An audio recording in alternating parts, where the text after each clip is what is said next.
Bueno, estamos...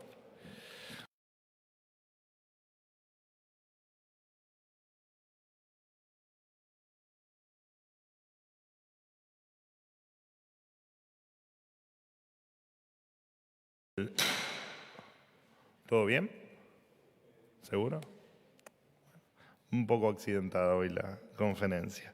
Destacar las expectativas, las buenas expectativas sobre el rumbo de la Argentina en virtud del viaje que han tenido el ministro de Economía Luis Caputo y el jefe de gabinete Nicolás Pose, entre otros funcionarios, donde, bueno, se reunieron en las famosas reuniones de primavera del Fondo Monetario Internacional y el Banco Mundial. La subdirectora del Fondo Monetario destacó el avance de las reformas que está llevando adelante la Argentina y el excelente prospecto para la siguiente revisión del programa. En otro orden de cosas, el subsecretario de Asuntos Internacionales del Departamento del Tesoro de los Estados Unidos, junto a otros funcionarios también del Tesoro, resaltaron la importancia de que Argentina continúe en el sendero de normalización de su economía. Este conjunto de señales positivas es parte de nuestro nuevo posicionamiento en la política y en la economía mundial. La evidencia claramente es contundente.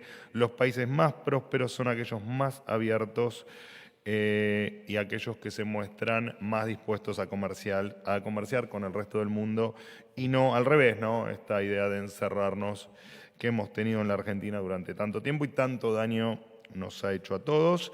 Confirmarles, hoy, 21 horas en principio, será la cadena nacional que brindará el presidente de la Nación, Javier Milei. Y por último,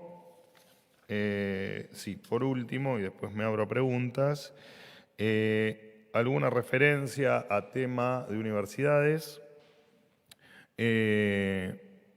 puntualmente a la amenaza de algunos dirigentes políticos universitarios respecto al cierre o al posible cierre de algunas universidades. Me gustaría sincerar algunos datos que ya ustedes conocen, pero que aparentemente requieren repetirse.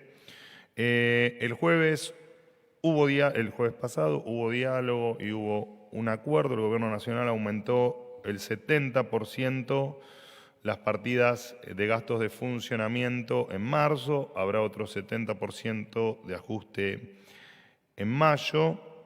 Y además se dispuso una partida extraordinaria para los hospitales universitarios de 14.403 millones de pesos. Está de más decir que el gobierno, como todo gobierno liberal, valora la educación pública, laica y federal. Lo cierto es que esa educación pública fue la que nos hizo en algún momento ser un faro educativo en América. Y lejos estamos de querer permitir que este tipo de lugares, como son las universidades y con la importancia que revisten, sean usadas por los políticos de turno.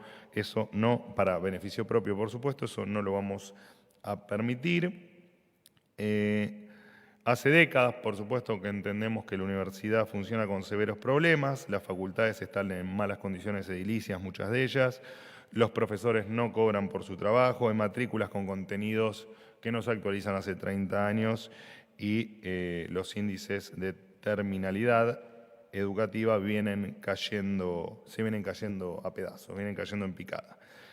6 de cada 10 estudiantes abandonan el primer año, 3 de cada 10 solo son los que terminan la carrera. Y de hecho, bueno, de los sectores vulnerables son pocos los que logran acceder a la educación universitaria.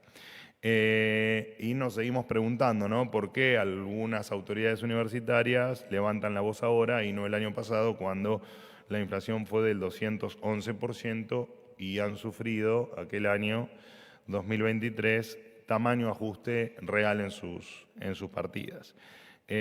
Nosotros no vamos a hacer asignación arbitraria de recursos, eso ya lo dijimos el 10 de diciembre, no con respecto a las universidades, sino en general con todas las partidas que signifiquen una erogación por parte de todos los contribuyentes, en este caso a las universidades. Este es un gobierno que vino a decir la verdad en todos los ámbitos y no va a dejar pasar la hipocresía de quienes quieren sostener sus privilegios. Con lo que me queda de voz, los escucho a todos. Gracias. ¿Qué tal, Manuel? Buen día. Eduardo Menegazzi para Infobae. Enganchado con estos números que estabas recién brindando sobre las universidades y la política que está aplicando el Gobierno Nacional, hasta ahora el presupuesto que se presenta en el Congreso todos los años solamente fue prorrogado el presupuesto de 2023 fue prorrogado en 2024. Quería consultarte si se está trabajando en la elaboración de un nuevo presupuesto justamente para, digamos, que no existan esas asimetrías o esos problemas que se vienen arrastrando. Bueno, está claro. Gracias. No, por favor. Está claro que lo que planteás es una necesidad de todos, ¿no? Y no solo en términos universitarios, digo, en general, debe haber un presupuesto que sea claro, que sea eficiente y que no tenga déficit y que represente efectivamente las capacidades que tiene el Estado. Es tal vez una obviedad lo que digo, pero estamos muy desacostumbrados a que efectivamente eso ocurra en Argentina, así que es responsabilidad de todos trabajar para que efectivamente en algún momento seamos racionales y podamos efectivamente vivir en un país que tenga un presupuesto nacional acorde a sus necesidades, a sus posibilidades, y lo que no vas a ver nunca más en la Argentina, al menos mientras que nosotros estemos en el gobierno, va a ser un presupuesto deficitario.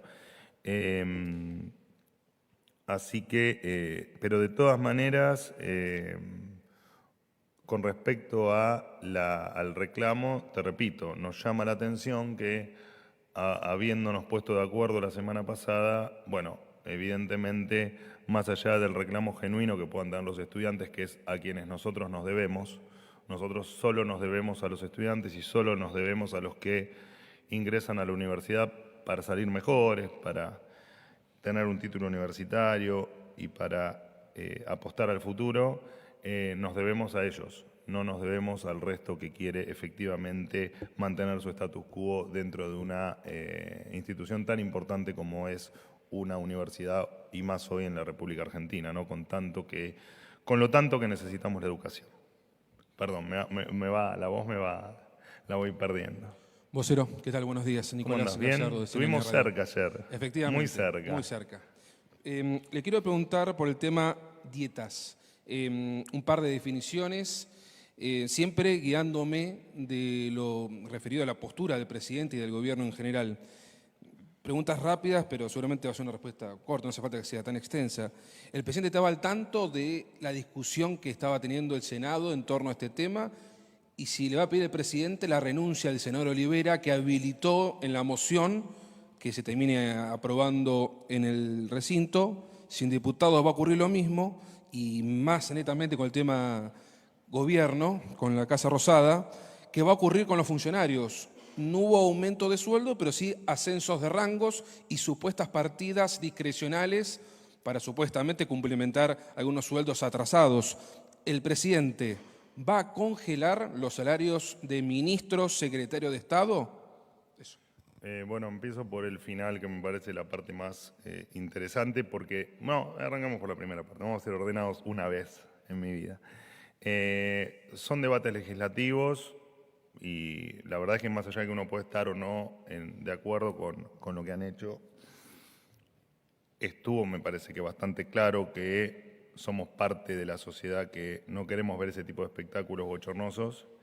Y te imaginas que, más allá de que no tenemos injerencia en lo que pase en el Poder Legislativo, bueno, no quita que nos tomamos la libertad de sí poder opinar y decir que nos pareció realmente muy lastimoso para todos, incluso la forma, ¿no? Que me parece que es lo que más molestó. Bueno, los pormenores, la verdad es que no puedo opinar de los pormenores, pero la verdad es que no hay gente de nuestro espacio y bueno, y también de otros espacios que estén a favor de lo que se hizo, de la manera en que se hizo. Nadie está en contra de poder discutir cualquier aumento salarial en cualquier escalafón y en cualquier sector del Estado. pero nos parece realmente que fue absolutamente desatinada la manera en que se lo presentaron a la sociedad, ¿no? Me parece que rayó lo desagradable y mucho más desagradable, y esto lo hablo porque también han hablado de mí, mucho más desagradable después la forma en el que lo justificaron. Dicho esto, con respecto a la segunda parte de tu pregunta, cambio de rangos, no lo dijiste, pero entiendo que te referías a la reasignación de URs, de unidades retributivas, etcétera. No hubo ningún cambio de nada. Hubo 3 casos puntuales que salieron en los medios. Aclaro que no tengo hermana, porque una de las cuestiones era que mi hermana tenía un cargo importante en el Estado. Bueno, no tengo hermana, o al menos no la conozco, así que no, eso es fake o es falso, como tantas otras cosas que han dicho de mí. Con respecto a la secretaria general de la presidencia, Karina Milei, nunca perdió su rango ministerial, desde el 10 de diciembre lo tuvo. Hay que, por favor, cuando se lee el boletín oficial, vean toda la película, lo que no se comprenda, consulten, que nosotros, con la mejor buena voluntad, se lo vamos a explicar. Se volvió a nombrar a Karina Milei, que se le asignaba rango de ministra o de ministro, pero nunca lo había perdido. Fue simplemente cuestiones administrativas que nunca perdió ese rango. Por lo tanto, nunca se la subió de rango, o se le mejoró el rango, ni se le mejoró el sueldo, ni ninguna de otras pavadas que han dicho. En el caso de el secretario Serenellini, efectivamente lo que ocurrió fue que por un error administrativo había perdido el rango que estuvo en ese gris administrativo durante, creo que 10 días, una semana, y se le volvió a restituir tal cual lo tenía, o sea que no hubo ningún cambio. Y en mi caso particular, efectivamente yo debí, por temas también estrictos a la tarea, lo dice en el decreto, pero evidentemente no, tampoco se le ha prestado mucha atención.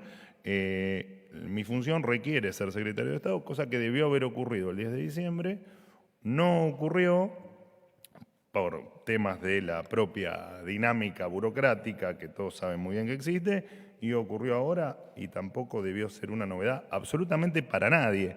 Esa es la... y con respecto a las UR, parte de la reestructuración que hubo en el Estado, la Secretaría General de la Presidencia tuvo por la reestructuración que hemos hecho, especialmente también en el área que a mí me compete, que es el área de comunicación de gobierno, y el área de la vocería, que son las dos áreas que están debajo de mi órbita.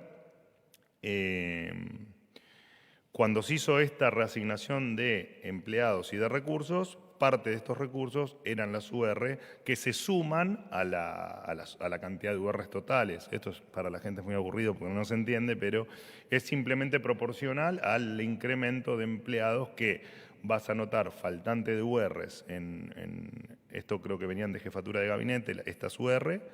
Vas a notar que desaparecen las UR de la vieja Secretaría de Comunicación, hoy devenida en Secretaría de Prensa, y que se adicionan por una cuestión de cantidad de recursos a la Secretaría General de la Presidencia. No hay un solo peso de diferencia en el gasto público, y esto también hay que entenderlo, y sería bueno que todos informen con propiedad, porque la verdad es que hace una semana que están con este tema y estuvo buena la pregunta porque vale la aclaración, pero la verdad es que no hay un solo peso que se modifique en términos de gasto público.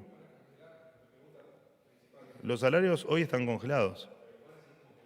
Bueno, eso es una decisión del presidente de la Nación. Por ahora están congelados. Si mañana va a llover, no lo sé. No lo sé. Hoy está derogado el decreto. Hoy están congelados. Hoy están congelados. Hoy están congelados de manera indeterminada, no sé. Lo que pase mañana no lo sé. Si mañana hay un aumento de salarios, hay otro... Bueno, sí, también, sí. Y sí. Pero me estás hablando de algo que no pasó. Sería contradictorio. Y bueno, pero no pasó.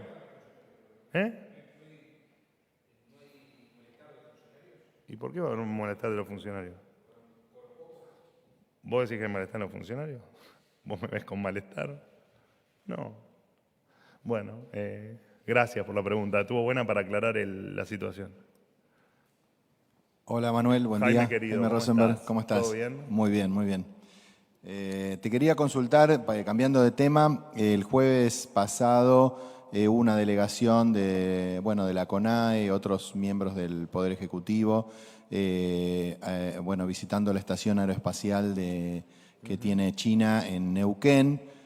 Al otro día se hizo otra visita en una base en Mendoza, pero fundamentalmente en la de China quería si nos podés contar a qué conclusiones han llegado, si es que han pasado algún informe sobre eso. Se habla de un eventual cierre de esa base aeroespacial si se descubre algo extraño, como criticó el embajador de Estados Unidos. ¿Y qué expectativas tienen? La canciller Mondino estaría viajando a China a fines de esta semana. Bueno, no tenemos el informe definitivo, entendemos lo que entendimos siempre, de hecho creo que lo he contado yo, la expectativa que siempre tuvimos por la información que teníamos era que efectivamente las actividades que había eran de estricto carácter científico y entiendo que fue efectivamente lo que ocurrió en la visita o en la inspección. Así que cuando tenga el informe definitivo, para no hablarte en el aire, no sé a qué se debe tu sonrisa, sos de las personas más simpáticas cuando me habla por WhatsApp. Me saluda, me despide. Amabilidad total. Pero es bueno destacártela, ¿no? Porque no siempre pasa. En general pasa con ustedes, pero digo, Jaime es por demás simpático y agradable.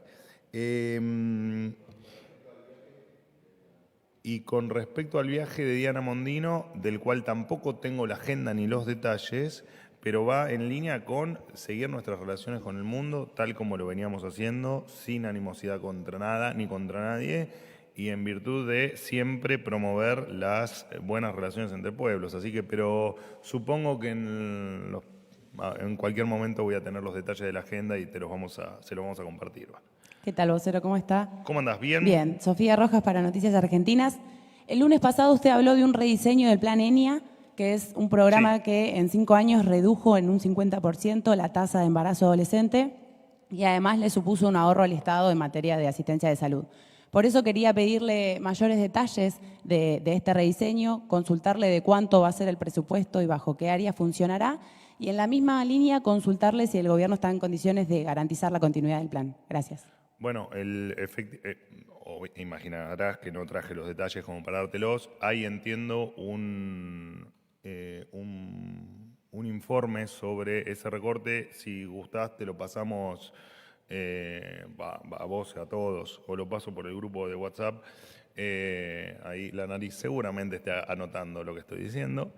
Y con respecto a los programas que estaban incluidos, no tenemos ninguna perspectiva de que esos planes se corten o que sufran algún tipo de consecuencia por entendemos que las provincias los van a continuar y de la misma manera que se vienen haciendo, así que no vemos absolutamente nada que ocurra con respecto a vos me nombraste los primeros 1000 días, pero hay otros programas dentro que entendemos que no van a tener ningún tipo de corte ni que se va a suspender ningún tipo de asistencia.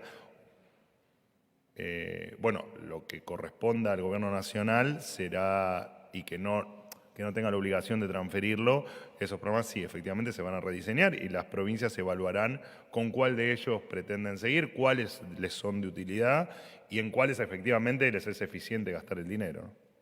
Última pregunta. Hola, ¿qué tal? Juan Pablo Peralta, ¿Cómo andás, para Peralta? Concierto Litoral y Fénix Buenos Aires. Quería retomar un poco lo de mi compañero Nicolás sobre el tema de los sueldos, ¿no? Porque Sí. claro, acá no es personal el asunto sobre los aumentos que se hayan dado, inclusive en el Senado, digo. El tema son las brechas que hay, ¿no? Si un salario mínimo vital y móvil sale 202.000 pesos, Ni hablar. 241.000 pesos con bonos, los jubilados, la mínima.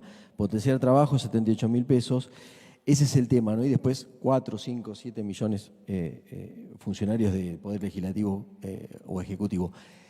¿Ustedes ven hacia adelante? Ya, quiero evitar lo de la futurología, porque acá es importante el tema.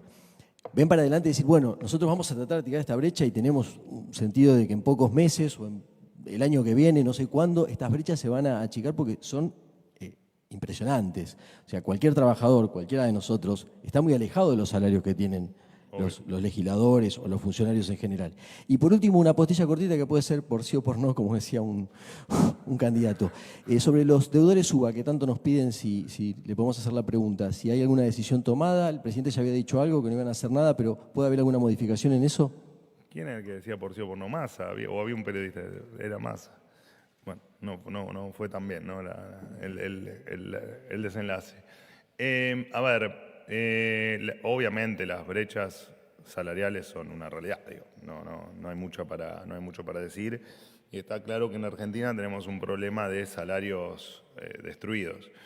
De hecho, una de las cosas que me parece que irritó mucho cuando ocurrió el episodio del Senado fue precisamente la comparación con el que más gana, ¿no? O con el que supuestamente tiene un salario más elevado, más allá de que falseó el dato mío. Yo no gano lo que el señor en cuestión dijo que yo ganaba, pero al margen de eso, así hubiese sido así, que yo creo que dijo que yo ganaba el triple que él o el cuádruple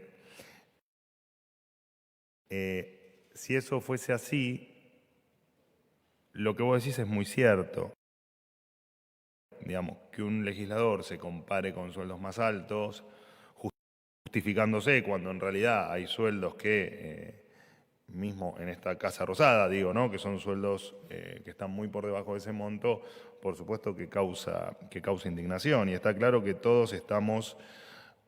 brecha que de por sí existe hace décadas en Argentina, ¿no? Décadas. No estoy explicando nada, digamos, estoy simplemente describiendo una situación que se da y que en la Argentina todos debemos cobrar bien. Yo tengo que cobrar bien, vos tenés que cobrar bien, el jubilado tiene que cobrar bien, y está claro que estamos en una economía que, en el desguace que han hecho de esta economía, cuando el salario promedio de la economía son $300, hablar de brechas es... es casi, te diría, un sinsentido, porque obviamente que si vos tenés un salario de $300, en definitiva vos tenés al trabajador destruido. El presidente siempre pone el ejemplo de el año 95, ¿no? Cuando el salario tocó los $1.860 o $70. Bueno, vos cuando eso efectivamente lo ajustás, lo traes lo ajustás por inflación americana, vos te das cuenta que hoy el trabajador, a vos, a mí, nos sacaron el 90% del ingreso en 20 años o en 30 años. Entonces, claramente que hay mucho por hacer, digamos, pero no, es algo que no... Es tan obvio que efectivamente vas a tener razón siempre con el planteo que haces. Digo, sí, efectivamente la brecha es enorme y efectivamente hay que trabajar para que todos cobren un sueldo digno y que efectivamente cada uno gane lo que su mérito le permita ganar. Y tiene que ser así. Y estamos trabajando para eso, para que dentro de algunos años en la Argentina no tengamos que discutir estas cosas, a ver si vos ganás $300 más que yo o al revés, y que sea simplemente que todos ganamos lo que para el puesto que tenemos, para la tarea que hacemos o para la empresa en la que trabajamos, en determinado puesto o labor, ganemos lo que corresponda y lo que efectivamente nos haga tener una vida digna. Es una discusión muy larga igual, la de los salarios es muy larga y casi te metes en un tema de desigualdad, que es otro tema muy largo, pero sí, efectivamente todos queremos que salir de este pozo en el que estamos, está claro. No hay nada, absolutamente nada planteado en esa línea con respecto a modificación en los créditos UBA. No, tema que dijo siempre, que digamos es una postura histórica del presidente, el tema de los créditos UBA. Respetar contratos, ¿no? Es un poco el planteo que hay detrás del tema de la respuesta a los créditos UBA. ¿Terminamos? Algo les debía, ¿no? Sí, está bien, pero las devuelvo cuando... Adelante. ¿Sigue usted? Acá, Manuel. Sí.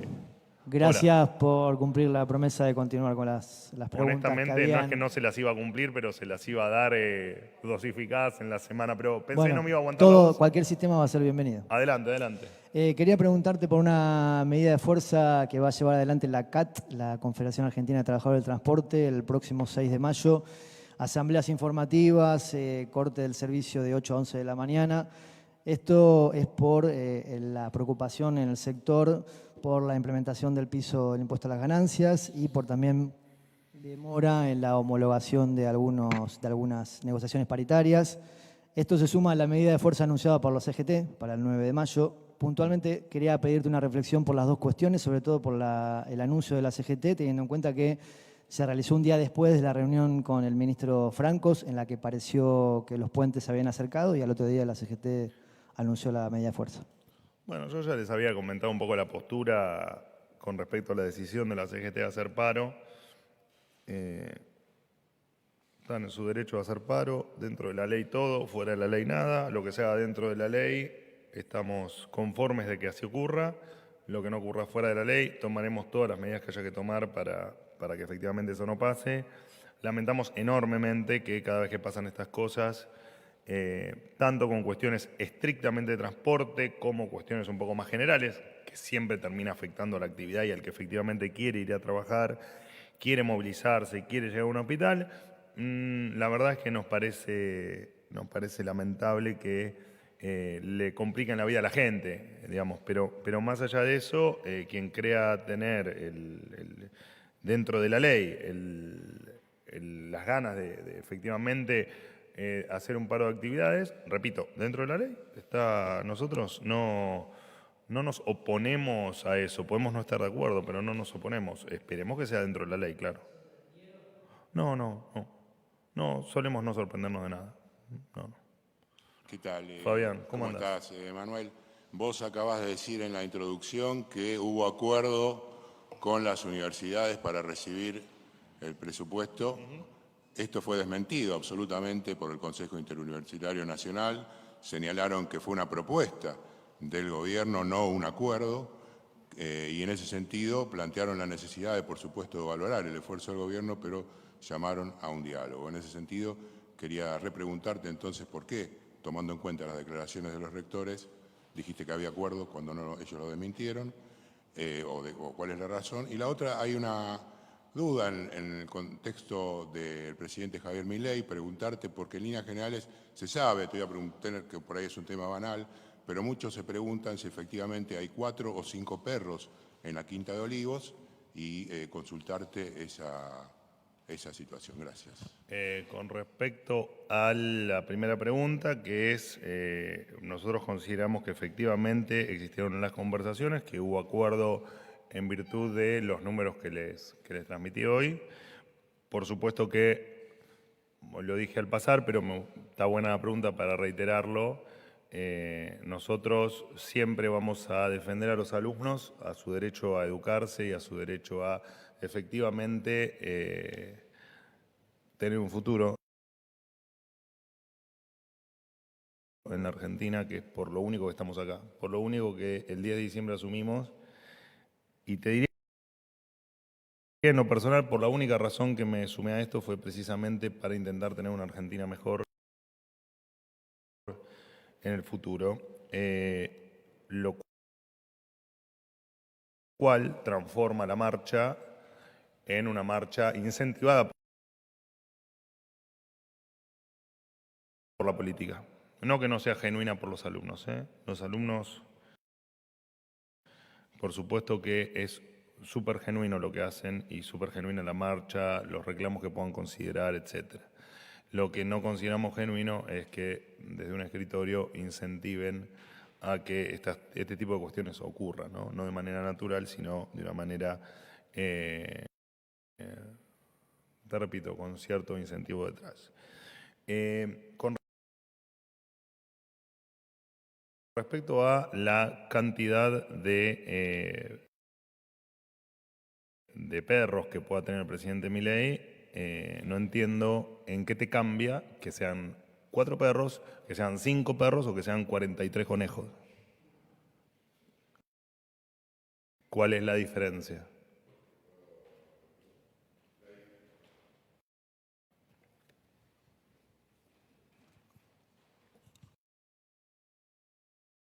No, simplemente porque hay distintas versiones y como se atrasó con el tema de los caniles y la cuestión al resto, pero si es una película, si es una pregunta que incomoda, No es una pregunta que incomoda, pero Bueno, eso era nada más, la consulta esa. tienen Y un nada nivel, más, un solo hay un número. nivel de insistencia, digamos, si el presidente dice que hay 5 perros, hay 5 perros. Y se terminó. ¿Y qué problema hay? Y puede haber cuántos